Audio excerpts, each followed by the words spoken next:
Señores, Carlos de Los Ángeles y Tomás Castro por separado. Doctor, Carlos de Los Ángeles es de aquí, de la familia, coproductor de este programa de Colorvisión. Doctor, nosotros tenemos un problemita y le voy a hablar por Machi, que es experto en eso, y por Grace y yo, que nosotros vivimos el día entero averiguando eso. Doctor, ¿qué por ciento de las enfermedades, de todo lo que afecta el ser humano, tiene un origen emocional? Porque yo sé que a veces voy al gastroenterólogo y el gastroenterólogo me dice, vete al psiquiatra por una úlcera que tengo en el estómago. O tengo la presión alta y en vez de decirme ve al cardiólogo, me dicen, oye, tú tienes una palpitación, una frecuencia cardíaca muy aumentada. ¿Qué por ciento de las enfermedades totales tienen origen emocional? Se estima que el 70%, ¿El? 70% son orgánicas. de las enfermedades tienen o un origen emocional, principalmente en el estrés prolongado, Diablo. o tienen implicaciones, casi hasta un 100%, todas las enfermedades orgánicas tienen implicaciones psicológicas o psiquiátricas. Entonces, eso te hace entender el hecho de que tantos médicos de la medicina interna, la cirugía, acudan al psiquiatra para que los ayude en sus diferentes disciplinas. ¿Y a qué se debe un porcentaje tan alto? Bueno, porque hay estratos en la personalidad y estructuras cerebrales que actúan en todas las condiciones en que el ser humano se encuentra. Entonces, una de las principales, o el sustento principal de la vida psicológica es la afectividad. Cuando el circuito que tiene que ver con lo endocrinológico, inmunológico, con la tensión emocional del cerebro medio, se mantiene en una tensión permanente, empieza a afectar órganos, principalmente sistema digestivo, sistema cardiocirculatorio. Bien, doctor, el psiquiatra como instrumento de daño, como elemento de producir efectos negativos, es decir, hasta dónde el psiquiatra hace bien y hasta dónde produce daño con su tratamiento, con su consejo, no con su conducta, porque la conducta de ustedes a veces deja mucho que desear. hay muchos psiquiatras que tienen una conducta medio rara, pero eso es broma. No, pero eso se ha disminuido. Ajá, Sí, en el pasado, en la época de, por ejemplo, Toño Saglul, que son los clásicos de Vaquero, sí, había un misterio del psiquiatra.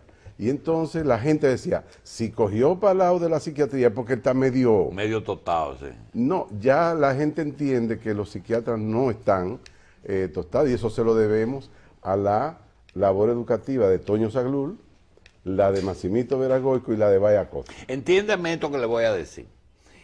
Tomando en cuenta el que la psiquiatría tiene que ver con la mayoría de las enfermedades, el psiquiatra, por tanto, tiene que ser un conocedor, y por eso yo a usted, a César Mella y al doctor Serret, le tengo tanto respeto. Conocen mucha medicina, medicina interna y cosas. Porque fuimos ratones de hospitales. Esos psiquiatras tienen que manejar bien la terapéutica y conocer bien la química y la farmacología. Todo psiquiatra está obligado a tener conocimientos. Y lo tienen, profundos. de hecho, son instrumentos de daño. No, lo tienen el conocimiento de neuropsicofarmacología, porque durante los últimos 32 años han tomado la hegemonía de la psiquiatría mundial. Y eso le ha hecho daño a la psiquiatría y a los pacientes, porque se ha descuidado el área de la psicoterapia, de la humanística, es decir, la narrativa de los trastornos mentales, y se ha tratado casi como si fuera un problema de veterinaria. Doctor, hay un antes y un después, es decir, el diván del psiquiatra para los exámenes, los psicoanálisis, el absceso de fijación para evitar que el loco se te mueva mucho, o el electrochoque para producir una situación especial en el cerebro, diferente a los psicofármacos de ahora. ¿El antes y el después ha cambiado mucho o todavía escondido se usa aquello? No, ha cambiado radicalmente. Por ejemplo, el absceso de fijación, que era inyectarle trementina estéril en los cuádriceps, que le decían las gomas o las mellizas. El dolor del absceso era tan fuerte y la fiebre que daba mantenía al paciente entonces alejado de sus alucinaciones y delirios. Y por eso se utilizaba. Doctor, pero ya no se usa. Doctor, Dios para los creyentes y la naturaleza para los ateos no han estudiado, no han percibido lo bien hecho que está un cuerpo humano. Los órganos del día a día están dentro de una cavidad blanda, el abdomen, la barriga. Los órganos nobles están dentro de una cavidad que tiene una reja, que es el tórax con las costillas, pero corazón, flexible, hígado, y para que se expanda con los pulmones. Claro. Y el órgano más complicado está dentro de una bóveda de huesos que nadie puede penetrar a menos que la rompa. ¿Por qué el cerebro es tan complicado y la ciencia ha podido o no ha podido penetrar tanto ahí? Bueno, porque es el más complejo de todos los sistemas existentes. El cerebro, la gente tiende a creer que siempre es el mismo y resulta que el cerebro cambia cada milisegundo.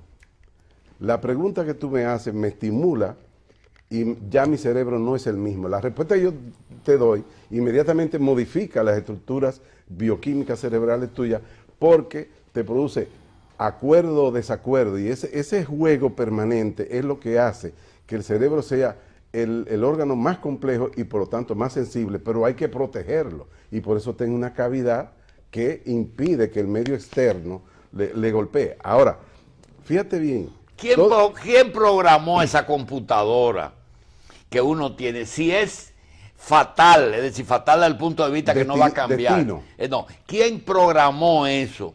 Que a veces, por ejemplo, nosotros hacemos cosas que nosotros mismos sabemos por qué las hacemos. Bueno, fíjate. ¿Cómo cuáles cosas? El Hay cerebro. muchas cosas que hacemos que no las hacemos, pero no es que no sabemos que las hacemos, sino que no sabemos por qué las hacemos. ¿Cómo cuáles? Por ejemplo, tú eres una conductora que respeta las leyes de tránsito y de repente un día te cruza un semáforo en rojo y tú misma dices, ¿pero qué fue lo que me pasó? Porque yo ni siquiera miré el semáforo, o cuando lo miré verde y era rojo. Estaba distraída.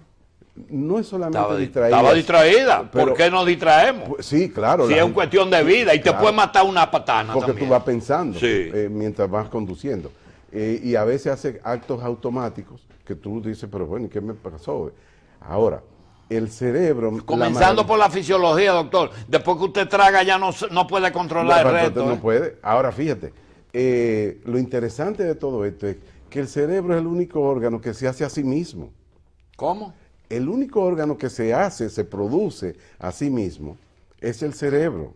Porque cuando el niño nace, el cerebro no está completo y hay un proceso de mielinización posparto. Y esa mielinización posparto es el contacto con el medio ambiente, con la madre, con el calor, con los ruidos, lo que le va construyendo el cerebro. Y ese cerebro, hasta que uno muere, está reconstruyéndose permanentemente. O sea, es un proceso que se llama autopoiético, autorreproducción. Nunca se para. Y entonces, claro, llega un momento en que las estructuras orgánicas empiezan a perder capacidades y empieza entonces el proceso de envejecimiento del cerebro normal. Doctor César Mella dijo en un círculo privado, pero fue una expresión muy dura, de que usted estaba bravo con la psiquiatría. Y yo lo que creo es que la psiquiatría está brava con usted. ¿Cuál es la realidad? Bueno, lo que pasa es que, mira, César Mella es el psiquiatra más conocido en los últimos 15 o 20 años. Después que se fue Pereira. Ya, ahí lo sustituyó César Mella. Por tanto, lo que César Mella opine tiene un peso en la opinión pública. Repítame eso, por favor. Lo que César Mella opina. Sí, o sea, por su figura, por su prestigio. No, por su presencia. Y su presencia y su prestigio en los medios. Pero Lo además, que diga, tiene peso. Tiene peso. Entonces, pero eso es un poco anecdótico, porque realmente yo no estoy bravo con la psiquiatría. Yo estoy defendiendo la psiquiatría clínica frente a un biologicismo, es decir, frente a un abordaje en la psiquiatría de que el psiquiatra es un recetador de medicamentos. Y no es que usted se está pensando que su concepción de la psiquiatría es la correcta. Correcto. ¿Y por qué usted piensa que es la de usted y no es la de César? Porque la mía es una, y es la de César también, es integradora de lo biológico con lo psicológico, de la psicoterapia con la farmacoterapia. Antes que siga, la curva económica del psiquiatra camina en sentido, en una dirección opuesta a la curva académica. Por lo regular. Por lo regular. A mayor dinero, menos dedicación actualización a la investigación. Siga. Porque aquí no se paga la investigación. Las horas de estudio no se pagan, no producen nada. Aquí no hay una beca, aquí no hay un soporte económico. Mire, investigue tal área y le vamos a pagar para que usted publique ese libro. Y entonces tú conoces la realidad nacional. Ahora lo vamos a hacer, pero prácticamente sin dinero. El doctor Jacín decía, aquí no se investiga nada, aquí no se estudia nada. Aquí no se estudió tal cosa, aquí no se estudió tal otra. ¿Por qué quebraron los bancos? ¿Por qué? Porque nosotros ni llevamos estadísticas fiables, ni tampoco hacemos estudios. Entonces, nosotros opinamos, ¿tú sabes cómo? Al kilo. Doctor, ¿y qué usted prefiere? El 90% sentarse de los 2 horas, sentarse 2 horas con un paciente acostado en un diván, contándole lo mismo de una maníaco depresivo o una esquizofrenia, lo mismo, que usted sabe desde que entra, que lo diagnostica, que le va a venir con la misma historia y la familia le va a venir con la historia y oírlo y cobrar una consulta o meterle una pila de fármaco y resolver su problema y el de su familia? No. ¿Psicofármaco o psicoterapia? No. Una integración racional. No hay tiempo para esas dos cosas. Sí. Si sí usted le da la Ahora, cantidad de tiempo que necesita un paciente, se muere de hambre, doctor. Bueno, los pacientes míos yo los veo entre 45 minutos y 1 hora, y a veces 1 hora y media si es la primera consulta, y no me he muerto de hambre. No tengo propiedades, ni lujo, ni nada de eso, todo el mundo lo sabe. Estoy orgulloso de eso. Pero a la edad suya no puede dejar de trabajar. No me puedo jubilar. ¿Por qué, Julio? Porque hay una injusticia con el médico dominicano. El médico dominicano, si se retira y acepta la jubilación que se le ofrece, se va a morir de hambre. Doctor, la psiquiatría, o desde su punto de vista, por su experiencia profesional, usted aplica la logística. Usted ve al paciente como un ente completo para poder identificar dónde está realmente su problema. Justamente ese es el enfoque, que el ser humano debe ser visto como un ente complejo, integrado, holístico, integrado, donde lo social, lo psicológico, lo biológico, lo espiritual, que se niega, pero existe también lo espiritual, claro. No necesariamente la espiritualidad formal, para decir normal, sino también un tipo de espiritualidad desviado, que se puede presentar. Todo eso debe ser un conjunto, pero además de eso, la orientación de las políticas públicas en salud mental está mal orientada al servicio de farmacoterapia.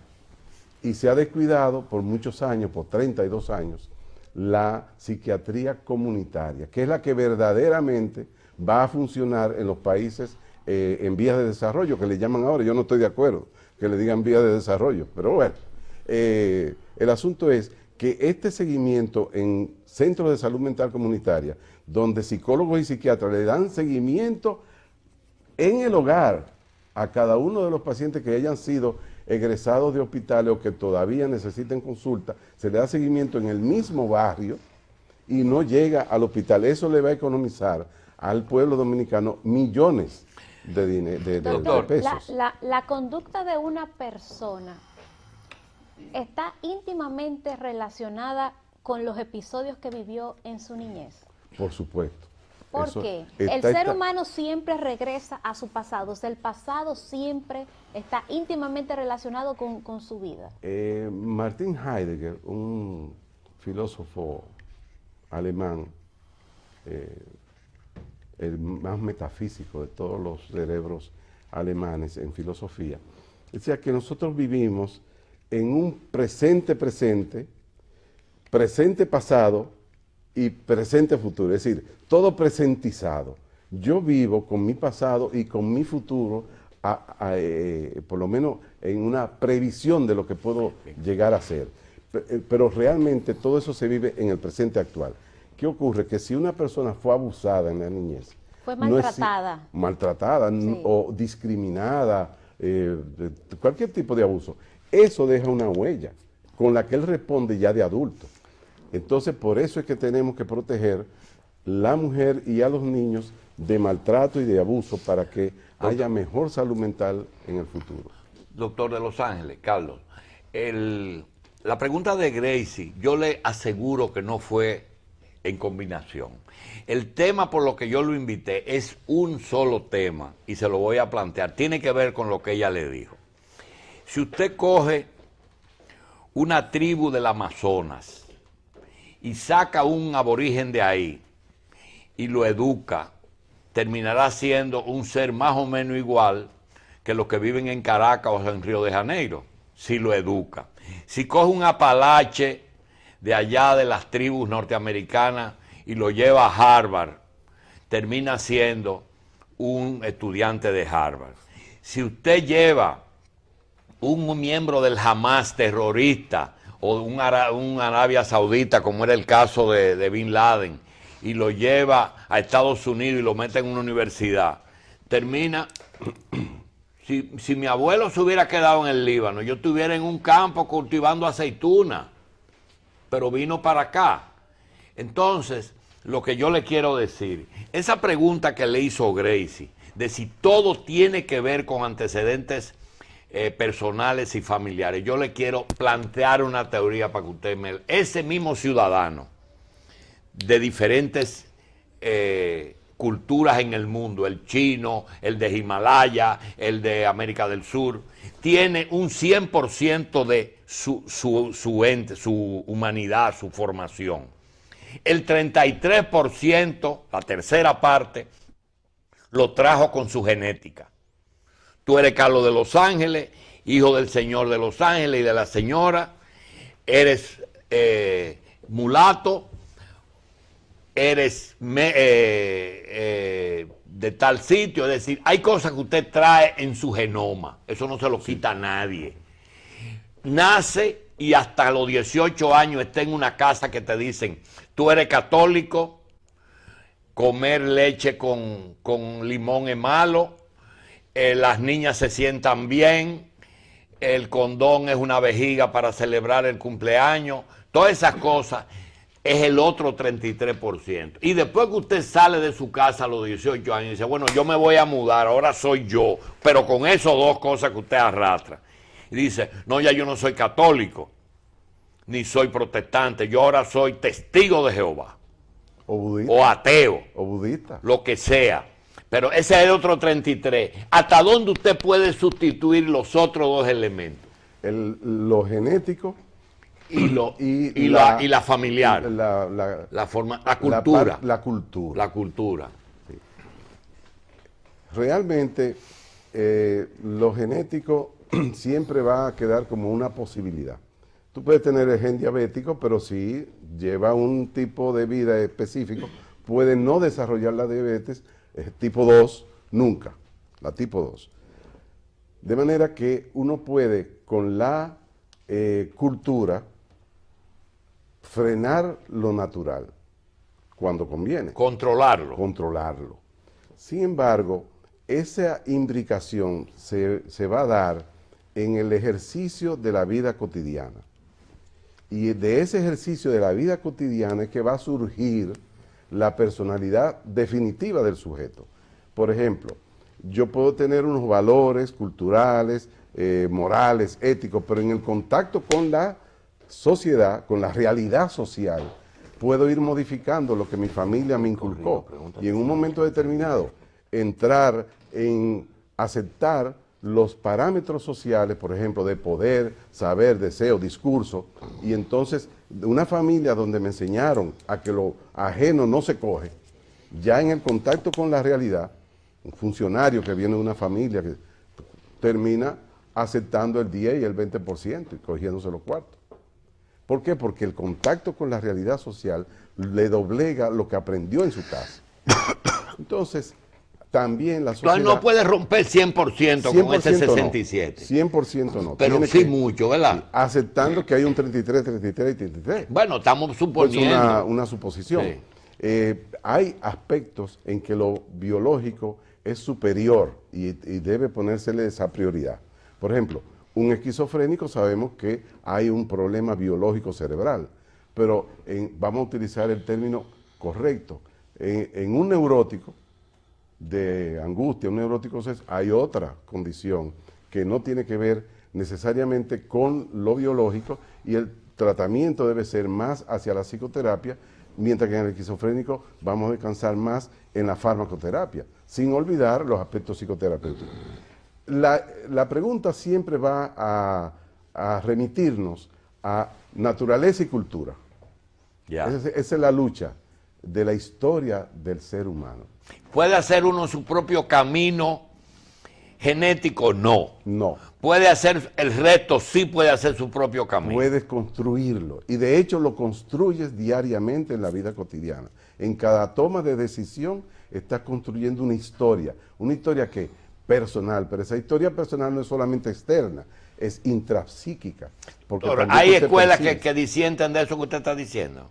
Bueno, hay los evolucionistas, los psicólogos y psiquiatras evolucionistas, biologicistas, que dicen que no existe la subjetividad humana, que todo es genético y biológico. Doctor, dijo Freud, todo es sexual.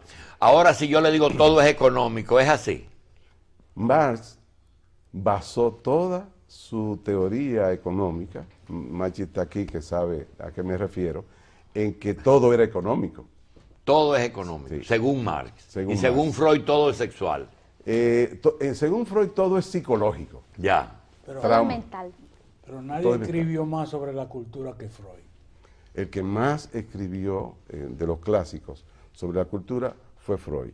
Pero quien más lejos llegó fue Karl Jaspers, un fenomenólogo alemán, y el creador de la fenomenología que es Husserl. Doctor, vamos. Doctor, finalmente, una pregunta al margen.